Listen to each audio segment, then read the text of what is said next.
নমস্কার, আপনারা দেখছেন নিউজ নাও। আপনাদের সঙ্গে রয়েছে আমি সহেলি। শুরু করছি রাত 10টার সংবাদ। শুক্রবার বন্যা কবলিত গোমতী এবং দক্ষিণ ত্রিপুরা জেলা সফর করেন মুখ্যমন্ত্রী ডক্টর মানিক সাহা।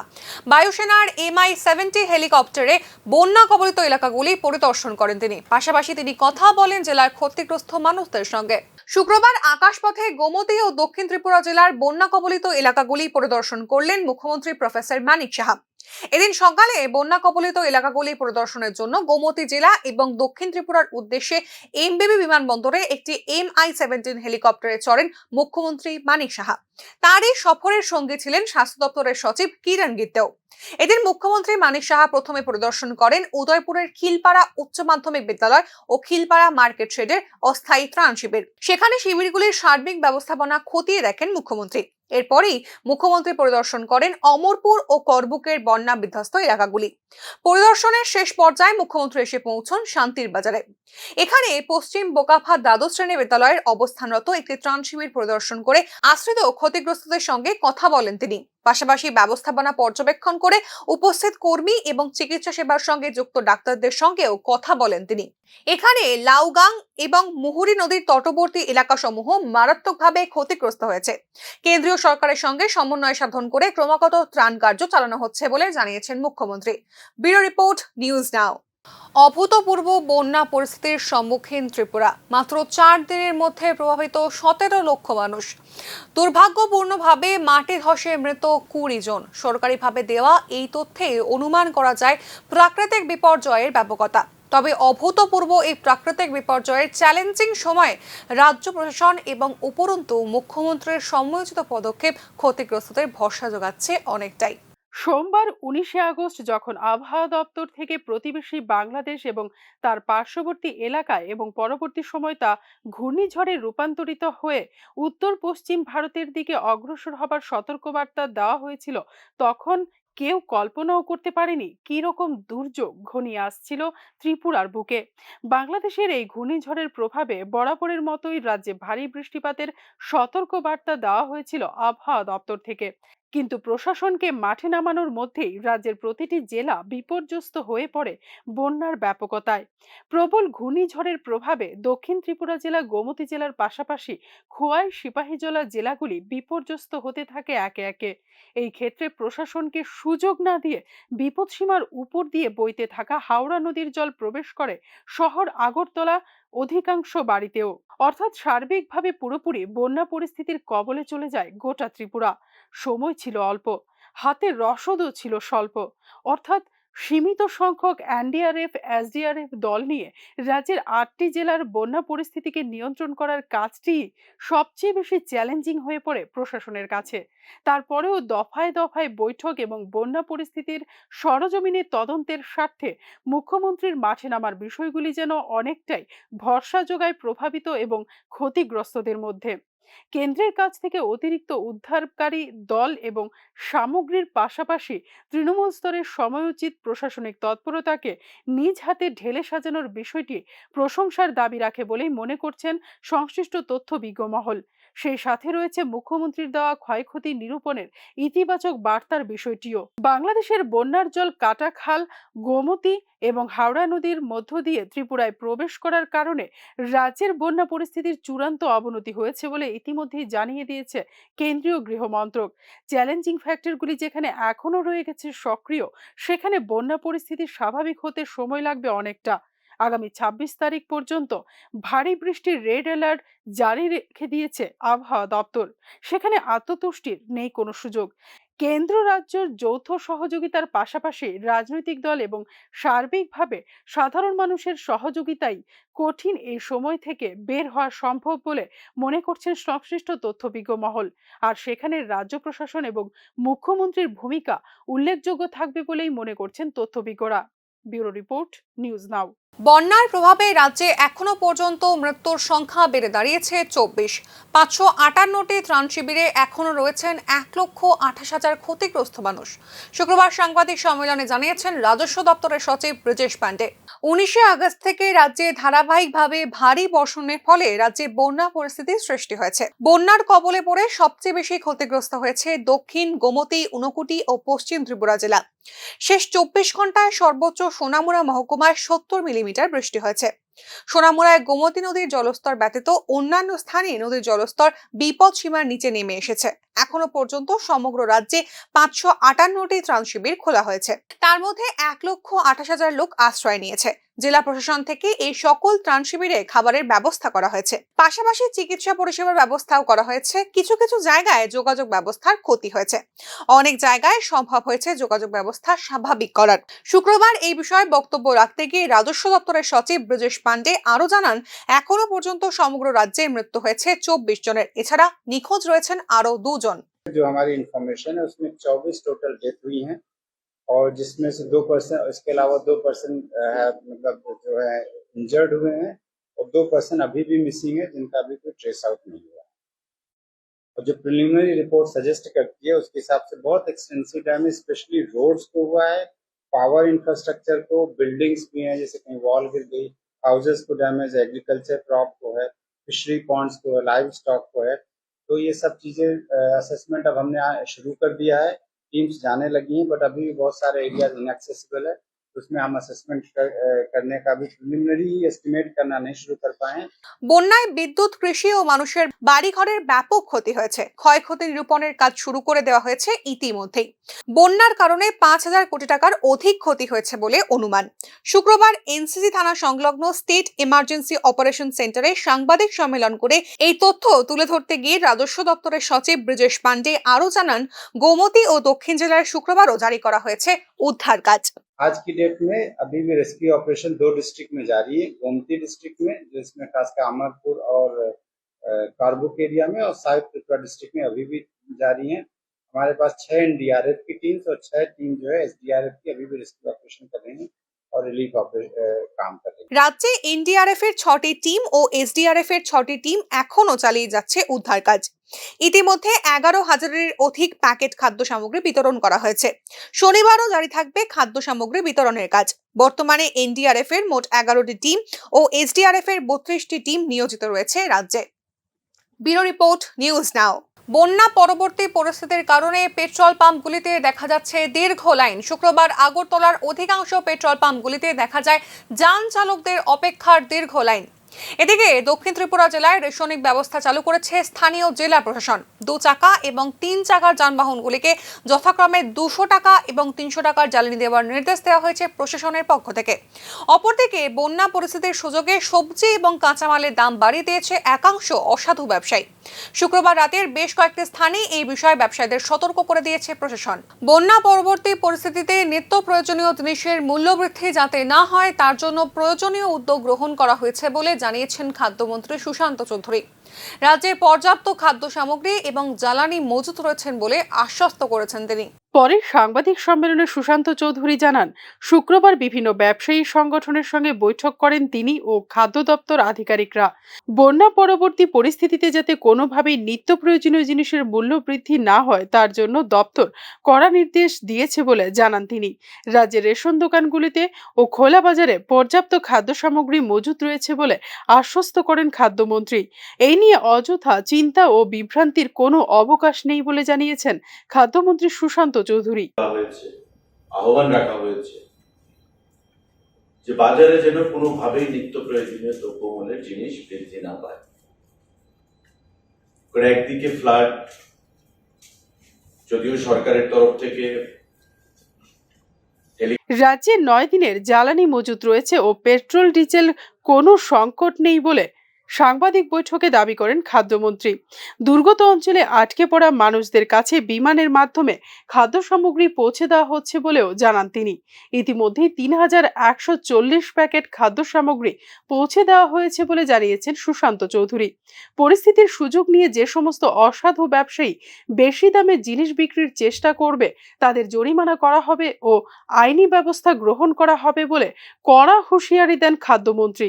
কোনো ধরনের আমাদের স্টকের ক্ষেত্রে এখন পর্যন্ত কোনো ধরনের সেখানে শর্টেজ বা কমতি নেই। মানুষের মধ্যে যেন খাদ্য সামগ্রী সরবরাহ অক্ষুণ্ণ রাখতে ও বাজারকে স্থিতিশীল রাখার জন্য রাজ্য প্রশাসন ও খাদ্য দপ্তর প্রয়োজনীয় সব ধরনের ব্যবস্থা নিচ্ছে বলে রাজ্যবাসীকে আশ্বস্ত করেছেন খাদ্যমন্ত্রী Sushanta Chowdhury. Bureau report, news now. বন্ধুদের সঙ্গে মাছ ধরতে গিয়ে ছড়া জলে ডুবে যায় এক যুবক। ঘটনা রাধাকিশোরপুর থানার বাগমা পুলিশ ফাঁড়ির বিএসএফ চৌমুহনী সংলগ্ন কাঁচেগাংছড়ায়। একাদশ শ্রেণীতে পড়ুয়া দীপ সরকার শুক্রবার সকাল 11টা নাগাদ বাড়ির পার্শ্ববর্তী কাঁচেগাংছড়ায় মাছ ধরতে যায়। বন্ধুদের সঙ্গে ছড়া জলে নামতেই জলের তোর বেশি থাকায় ছড়াতে তলিয়ে যায় সে। পরবর্তীতে তার বন্ধুরা বাড়িতে গিয়ে খবর দেয়। ছুটে আসে পরিবার সহ পার্শ্ববর্তী এলাকাবাসী এবং কয়েকজন বিএসএফ জওয়ান। পরবর্তীতে খবর দেওয়া হয় বাগমা পুলিশ ফাঁড়ি থানায়। সেখান থেকে পুলিশ প্রশাসনের লোকজন ছুটে এসে কাঁচিগাংছড়ায় নেমে যুবককে উদ্ধারের জন্য তল্লাশি শুরু করেন। দীর্ঘ সময় পর্যন্ত চলে তল্লাশি। অনেকটা সময় অতিক্রান্ত হয়ে গেলেও কোনো হদিশ পাওয়া যায়নি এই যুবকের। আগে শুনলাম নদীতে নাকি ওই বিশেষ সরকারের ছেলে দীপ সরকার নদীর ধারে বসেছিল একটা বাঁশের ছাটার উপরে, সঙ্গে আরও 2টা শিশু ছিল। তো ওনাকে এখান থেকে পড়ে যাওয়ার পর ওই 2টা শিশু কিছুক্ষণ খোঁজাখুঁজি করছে, তারপরে বাড়িতে গিয়ে খবর দিছে। আমি প্রায় 1 ঘন্টা আগে খবর হয়ে এখানে আসলাম, অনেক লোক আসলো। এরা প্রথমে খোঁজাখুঁজি করলো, তারপরে থানায় খবর দেওয়া হলো। বাগমা থানা থেকে NDRF-এর বাহিনী আছে, এরা এখন খোঁজাখুঁজি চালিয়ে যাচ্ছে। এবং আমাদের এলাকার অনেক লোক, বিশেষ করে বাগমা, নালিয়ামুড়া অনেক লোক এখানে খোঁজাখুঁজি চালাচ্ছে। এখন পর্যন্ত কোনো সন্ধান পাওয়া যায়। কোন জায়গা এটা? এটা বাগমা 12 ভাইয়া মধ্যপাড়া বিএসএফ ক্যাম্প সংলগ্ন। বিএসএফ চৌমুহনীর আগে কলাবাগানের নিচে। যে পড়ছে এর নাম কি? দীপ সরকার। বয়সটা? বয়স 11-এ পড়ে। নিজের জীবন দিয়ে অন্যদের বাঁচালেন চিরঞ্জিত দে। তার বাড়ি আগরতলা ইন্দ্রনগর এলাকার। 30 বছরের চিরঞ্জিত দে পেশায় ছিলেন গাড়ি চালক। বৃহস্পতিবার একজন মহিলা ও তার সন্তানকে উদ্ধার করার পর নিজেই জলে তলিয়ে যান। শুক্রবার তার মৃতদেহ উদ্ধার হয় পাশের এলাকায়। ধানের জমিতে মৃত অবস্থায় পড়েছিলেন চিরঞ্জিত। জেলা শাসক বিশাল কুমার জিবি হাসপাতালের মর্গের সামনে গিয়ে মৃতের মা এবং বোনের সঙ্গে দেখা করেন। পরে তার মায়ের হাতে সরকারি সাহায্যের চেক তুলে দেন। বাঁশের বেউলা বানাইছিল, বেউলা বানাইয়া নিজে তারা পার করতে যায়, নিজে ঠাই না পাওয়াতে বাঁশের বেউলাটা কাটতে বাচ্চাটা আর মহিলাটা পড়ে যাওয়া না গা। তারা উঠতে হইতে মানে বাঁশের বেউলাটা কাটতে যাওয়াতে ছিটে গেছে গা। তারা জলে স্রোতে তারা ধরতে পারছে না। পরে একটা লোক উপর থেকে কইতেছে হেরে বাঁচাও বাঁচাও, হেরা ধরতে না পারাতে তো জলে গেছে গা। তারা ফেরত আয়া পড়ছে আর কি। ওই পরে খোঁজাখুঁজি অনেক কিছু করছি, পাইছি না। প্রশাসনের লোক তখন আসে। যেহেতু আপনার ভাই উদ্ধার কাজে নাম ছিল, উনি কি একই নাম ছিল না সঙ্গে কেউ আছে? সঙ্গে আরো 2 জন আছে। আচ্ছা, তো এই ডুব যে ওনার সঙ্গে যারা আসলো তারা দেখছেনি বিষয়টা? তারা বিষয়টা দেখছে যে তারা কইছে আমরা যাইতে পারি না, আমরা কি করে হেল্প করব। তারা এলিগা নিজে ফেরত আইছে, আমরা নিজে বাইচ্ছে না আরেকজনের বাঁচাইতাম। তারা কোন জায়গাতে হয়েছিল ঘটনা? এটা ইন্দ্রনগর। উনি যে মানে জলের মধ্যে নিখোঁজ হয়েছে, কবে নিখোঁজ হয়েছে? কালকে 11:30 থেকে। আজকে মানে কোন জায়গাতে পাইছে? আজকে এদিকে খেতে সাইডে। বন্যার জলে তলিয়ে গিয়ে মৃত্যু আরও একজনের। মৃতের নাম তপন নম। ঘটনা বিশালগড় থানার রামছড়া এলাকায়। বৃহস্পতিবার সন্ধ্যায় বাড়ির পাশে মাছ ধরতে গিয়ে নিখোঁজ হয়েছিলেন তপন নম। বৃহস্পতিবার সন্ধ্যায় তাকে অনেক খোঁজাখুঁজি করা হলেও তার সন্ধান পাওয়া যায়নি। শুক্রবার সকালে ডিএম, এসডিএম, পুলিশ প্রশাসন ও বিশালগড় ফায়ার সার্ভিসের কর্মীদের সহায়তায় তাকে মৃত অবস্থায় উদ্ধার করা হয়। কি হয়েছে এখানে? গতকাল রাতে আমরা জানি সারা ত্রিপুরা রাজ্য ব্যাপী একটা বন্যা কবলিত অবস্থায় আমরা আছি। তার মধ্যে রামছড়াতে রাঙাপানিয়া থেকে রামছড়া দূরত্ব 2 কিলোমিটার। তো রাঙাপানিয়ার যত নেতৃত্বরা আছে গতকালকে থেকে ওনাকে খোঁজাখুঁজি করছিলেন। উনি কালকে রাত্রিবেলা তপন নম নামে উনি জলে পড়ে নিখোঁজ ছিলেন। তো আমাদের কার্যকর্তারা কালকে খুব খোঁজাখুঁজি করেছিল, পুলিশ প্রশাসনও ছিল, কিন্তু দেখা গেছে ওনাকে পাওয়া যায়নি। আজকে এসডিএম এর সহায়তা নেওয়ার পর ফায়ার সার্ভিস এসে ওনাকে এখান থেকে পরিত্যক্ত করেন এবং এখন পোস্টমর্টম করার জন্য হসপিটালে পাঠানো হয়। স্থগিত হয়ে গেল আগামী 31শে আগস্ট থেকে শুরু হতে যাওয়া উত্তর পূর্বাঞ্চল উন্নয়ন পরিষদের বৈঠক NEC। শুক্রবার এক্স হ্যান্ডেলে এক বার্তায় একথা জানিয়েছে NEC। অনিবার্য কারণবশত আগরতলায় হতে যাওয়া উত্তর পূর্বাঞ্চল উন্নয়ন পরিষদের বৈঠক আপাতত স্থগিত করা হয়েছে বলে জানিয়েছে NEC। শীঘ্রই বৈঠকের দিনক্ষণ ঘোষণা করা হবে বলেও জানানো হয়েছে এনইসির তরফ থেকে। গত 5 দিন রাজ্য বন্যা কবলিত, লক্ষ লক্ষ মানুষ ঘরছাড়া। গোমতী জেলার অমরপুর এবং করবুক এলাকায় বন্যা দুর্গতদের MI-17 হেলিকপ্টার করে খাদ্য সামগ্রী পৌঁছে দেওয়া হচ্ছে। শুক্রবার কেন্দ্রীয় গৃহমন্ত্রী অমিত শাহ তার এক্স হ্যান্ডেলে রাজ্যের বন্যা পরিস্থিতি মোকাবিলা নিয়ে বেশ কয়েকটি তথ্য দিয়েছেন। তিনি লিখেছেন, ত্রিপুরা রাজ্যের বন্যা পরিস্থিতি মোকাবিলায় আগাম 40 কোটি টাকা বরাদ্দ দিয়েছে কেন্দ্র সরকার। এর পাশাপাশি 11 কোম্পানি NTRF, 3 কলম সেনা ও ভারতীয় বায়ুসেনার 4টি হেলিকপ্টার কাজ করছে পরিস্থিতির মোকাবিলায়। ভারতীয় বায়ুসেনার MI-17 হেলিকপ্টারটি বন্যার্তদের খাদ্য সামগ্রী পৌঁছে দিতে বর্তমানে ব্যবহার করা হচ্ছে। ত্রিপুরায় বন্যা দুর্গতদের উদ্ধার অভিযানে সেনাবাহিনীর 3টি কলাম এবং বায়ুসেনার 4টি হেলিকপ্টার নিয়োজিত করেছে কেন্দ্রীয় সরকার। এছাড়া অতিরিক্ত 11টি NDRF টিম ও মোতায়েন করা হয়েছে ত্রিপুরাতে। শুক্রবার সামাজিক মাধ্যমে একথা জানিয়েছেন কেন্দ্রীয় স্বরাষ্ট্রমন্ত্রী অমিত শাহ। বন্যা পরিস্থিতির কারণে ত্রিপুরাকে 40 কোটি টাকা অগ্রিম অর্থ মঞ্জুর করা হয়েছে বলেও এদিন জানিয়েছেন কেন্দ্রীয় স্বরাষ্ট্রমন্ত্রী অমিত শাহ। কুখ্যাত ডাকাত নাজিম উদ্দিনের দৃষ্টান্তমূলক শাস্তি ও ফাঁসির দাবিতে চুরাইবাড়ি থানায় গ্রামবাসীদের বিক্ষোভ। এর আগে বহুবার ডাকাতি করেছেন এই কুখ্যাত ডাকাত নাজিম উদ্দিন। তার সাঙ্গপাঙ্গরাও বহু ডাকাতি এবং খুনের সঙ্গে জড়িত বলে জানিয়েছে পুলিশ।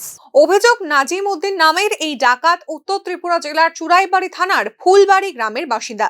তবে সে ডাকাতি করে প্রতি রাতেই সীমান্ত পেরিয়ে বাংলাদেশে চলে যেত, আবার সীমান্ত পেরিয়ে ভারতে প্রবেশ করত। কিন্তু 3 মাস আগে বাগবাসা থানা এলাকার গঙ্গানগরের গভীর জঙ্গল থেকে তাকে গ্রেপ্তার করা হয়।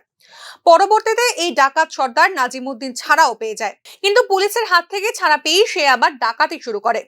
19 আগস্ট সোমবার রাতে ফুলবাড়ি গ্রাম পঞ্চায়েতের 2টি বাড়িতে ডাকাতি হয়। এরই মধ্যে একটি বাড়িতে একা ছিলেন গৃহবধূ। সেই গৃহবধূর সঙ্গে অভব্য আচরণ করায় গৃহবধূ চিৎকার করে আশেপাশের লোকজন জড়ো করেন। তারপর পুনরায় এই ডাকাত সর্দারকে পুলিশের হাতে তুলে দেওয়া হয়।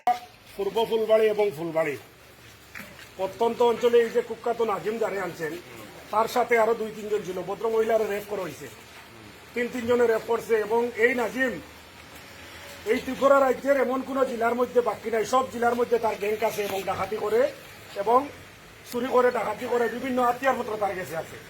তারে আপনারা আইনের আওতায় এনে আমরা এলাকাবাসীর দাবি, আমরা এলাকার দল মত নির্বিশেষে সকল জাতের মানুষের দাবি, তার ফাঁসি আমরা চাই, তার ফাঁসি চাই। এই মানুষটা এত আতঙ্ক সৃষ্টি করছে ত্রিপুরা রাজ্যের মধ্যে, যেটা আমাদের পুলিশ সুপার সদ্য ভানুগত স্যার তাই অবগত আছেন এবং ডিজি সাহেব, আইজি সাহেব সারা অবগত আছেন। এই কুখ্যাত সুরের লগে খারা খারা আছে, এরা আইনের আওতায় নিয়ে আমরা এই আশাবাদী যেন আপনারা উপযুক্ত শাস্তি দিবে এবং তার ফাঁসি হইতো। আমরা গণহারে এলাকাবাসী আমরা আপনারা সাথে আছি। আমরা আইন প্রশাসনকে শ্রদ্ধা করি, আইন প্রশাসনকে মানি এবং এ বারবার ধরা হওয়ার পরে কিভাবে ছুটিয়া যায় এটা আমরা বুঝি না কিতার লাগি। শুক্রবার এই ডাকাত নাজিম উদ্দিনের ফাঁসির দাবিতে চুরাইবাড়ি থানা ঘেরাও করেন গ্রামবাসীরা। তাদের অভিযোগ, দীর্ঘদিন ধরে এই ডাকাতের ফলে বহু পরিবার ক্ষয়ক্ষতির সম্মুখীন হয়েছে। তাদের সম্পত্তি থেকে শুরু করে পরিবারের মানুষদেরকে হত্যা করা হয়েছে। তাই এই ডাকাতের বিরুদ্ধে কড়া শাস্তির দাবি জানিয়েছেন গ্রামবাসীরা। ধর্মনগর থেকে কিশোর রঞ্জন হরের রিপোর্ট, নিউজ নাও। বন্যার ঘোলা জলের পাঁকে পড়ে সাধারণ রাজ্যের মানুষ যখন জনজীবন বাঁচাতে ব্যস্ত, তখন সুবিধাবাদী রাজনীতির চরম প্রমাণ রেখে আলাদা রাজ্যের দাবিতে দিল্লিতে কর্মসূচি শুরু করল বিজেপি শরিক IPFT দল। জনজাতিদের জন্য স্টেটহুড ডিমান্ডকে সামনে রেখে শুক্রবার দিল্লির যন্তর মন্তরে র্যালি ও ধর্ণা প্রদর্শন করেন IPFTর নেতাকর্মীরা। কর্মসূচিতে উপস্থিত ছিলেন IPFT প্রেসিডেন্ট প্রেম কুমার রিয়াং এবং GS স্বপন দেববর্মা সহ দলের কর্মীরা। উল্লেখ করা যেতে পারে, বিজেপির উন্নয়নমুখী রাজনীতির শরিক IPFT দল। তবে প্রবল দুর্যোগে রাজ্যের মানুষ যখন জানমাল রক্ষায় হাবুডুবু খাচ্ছে, তখন দুর্গত মানুষের পাশে না দাঁড়িয়ে সংশ্লিষ্ট কর্মসূচি কতটা যুক্তিযুক্ত তা নিয়ে বিভিন্ন মহল থেকে ধেয়ে আসছে প্রশ্ন। যদিও IPFT নেতাদের বক্তব্য, বিজেপি সরকার তাদের দাবি মেনে নেবে বলেই বিশ্বাস করেন তারা। শুনুন দলের নেতাদের বিস্তারিত প্রতিক্রিয়া। त्रिपुरा में भी बीजेपी की सरकार है और इंडिया में भी बीजेपी की सरकार है, तो IPFT को भी एनडीए का भी शरीक दल है, छोटा सा दल भी, फिर भी हम लोग छोटा अलायंस का है, तो स्टेट में भी हम लोग का। জনজাতিদের জন্য আলাদা রাজ্যের দাবি নিয়ে হুঙ্কার চিৎকার করে কিছুদিন মাঠ ময়দান গরম করেছেন রাজ্যের আরেক নেতা প্রদ্যুৎ কিশোর। দুর্মূর্খদের বক্তব্য, বন লোকসভার টিকিট পাওয়ার পরেই নাকি ত্রিপুরাল্যান্ডের অনেক দাবিকে গোমতীর জলে ছুড়ে দিয়ে স্বস্তির নিঃশ্বাস ফেলেছেন তিনি। त्रिपुरा में बांग्लादेशी घुस गए थे, हम लोगों को इंडिया का त्रिपुरा लोगों को इंडियन त्रिपुरा लोगों को हम लोग को सेपरेट चाहिए no Tripura land no race no Tripura land no race মুখ্যমন্ত্রী সহ সারা রাজ্য প্রশাসন যখন দুর্গত মানুষকে সাহায্য করার জন্য রাত দিন সক্রিয়ভাবে কাজ করছেন, তখন দিল্লিতে আইপিএফটির এই হাঁটি হাঁটি পা সুবিধাবাদী রাজনীতিকে রাজ্যের সচেতন মানুষ মোটেই আমল দেবে না বলে রাজনৈতিক মহলের ধারণা। এই মহলের দাবি, আগরতলার জলমগ্ন অবস্থা থেকে দূরে গিয়ে দিল্লির চাট পাপড়ি আর শরবত খাবার জন্যই নাকি ঝোলা থেকে আবারও বহু ব্যবহারে বিবর্ণ আলাদা রাজ্যের দাবি বের করেছে আইপিএফটি দল। ব্যুরো রিপোর্ট, নিউজ নাও। ত্রিপুরায় টানা বৃষ্টিপাতে বটতলা মহাশ্মশানের বেশ কয়েকটি চুল্লি চলে গিয়েছে জলের তলায়। স্বাভাবিক কারণেই সম্ভব হচ্ছে না চুল্লিতে মরদেহের শেষকৃত্য। ঘরের ভেতরের বৈদ্যুতিক চুল্লিতেই হচ্ছে মরদেহের শেষকৃত্য করানো। এই পরিস্থিতিতে বটতলা মহাশ্মশানে অন্তত 7 দিন বন্ধ থাকবে সৎকার কার্য। বন্যার জলে ডুবে মহাশ্মশানের সমস্ত চুল্লি অচল হয়ে পড়েছে। তা সচল করতে কমপক্ষে 7 দিন সময় লাগবে বলে শুক্রবার সাংবাদিক সম্মেলনে জানিয়েছেন আগরতলা পুর নিগমের মেয়র দীপক মজুমদার। আমাদের বটতলা মহাশ্মশানে সৎকার কাজ কিছুদিন যে বন্ধ হয়ে গেছে, কারণ প্রচুর পরিমাণে হাওড়া নদী জল ঢুকে গেছে। আমাদের যে ইলেকট্রিক চুল্লি এবং গ্যাসের এগুলি কিছুটা বিকল হয়ে গেছে। তো আমাদের সারাই করতে আগামী 7 দিনের মধ্যে আমরা পুনরায় চালু করবো। তো বিকল্প ব্যবস্থা হিসাবে হাঁপানিয়া যে আমাদের আছে, তো সেখানে করা হচ্ছে, অসুবিধা হচ্ছে না। তবে আমরা চেষ্টা করছি 7 দিন আগে এগুলি করা যায় কাজগুলি, কিন্তু প্রকৃতির উপর কিছু করা যায়। প্রাকৃতিক দুর্যোগ যদি এখন অবধি বৃষ্টি হয়নি, যদি আর না হয়, ভগবান রক্ষা করে, আমরাও আমার মানুষকে সুরক্ষা দিতে পারবো। ভয়াবহ বন্যায় ক্ষতিগ্রস্ত কমলপুর ও ধর্মনগরের বিস্তীর্ণ এলাকার ধান ও সবজি চাষের ক্ষেত নষ্ট হয়ে গিয়েছে। রোজগারের সাধন নষ্ট হবার কারণে আর্থিক ক্ষতির সম্মুখীন কৃষকরা। ভয়াবহ বন্যায় কমলপুরের কৃষি প্রধান এলাকা বলে পরিচিত মোহনপুর, মলায়া ও গঙ্গানগর অঞ্চলের অধিকাংশ ধানের জমি এখনো জলের তলায়। ফলে প্রায় 3 শতাধিক কৃষকের মাথায় হাত। ধলাই নদীর বন্যায় কৃষিক্ষেত্রে আমন ধানের প্রচন্ড ক্ষতি হয়েছে। ধানের চারা রোপণ করার 7-8 দিনের মধ্যে বন্যা হওয়ার ফলে আমন ধানের চারাগুলি জলের নিচে থাকায় নষ্ট হয়ে গিয়েছে ধানের চারা। শুক্রবার কৃষকদের সাথে নিয়ে সরেজমিনে ক্ষয়ক্ষতি পরিমাণ খতিয়ে দেখেন ধলাই কৃষি বিজ্ঞান কেন্দ্রের কৃষি বিজ্ঞানী ডক্টর তন্ময় ভৌমিক, কৃষি বিজ্ঞানী doctor Rabin Debbarma, sector officer Pritam Saha, সভাপতি এফপিও দুর্গা চৌমোহনী, পিন্টু শর্মা, দুর্গা চৌমোহনী ব্লকের পঞ্চায়েত সমিতির ভাইস চেয়ারম্যান তাপস পাল। বন্যার কারণে কৃষকদের অপূরণীয় ক্ষতি হয়েছে বলে জানিয়েছেন কৃষি বিজ্ঞানী ডক্টর তন্ময় ভৌমিক। ক্ষতিগ্রস্ত কৃষকদের সাহায্য করার জন্য যথাসম্ভব উদ্যোগ নেওয়া হবে বলে আশ্বাস দিয়েছেন তিনি।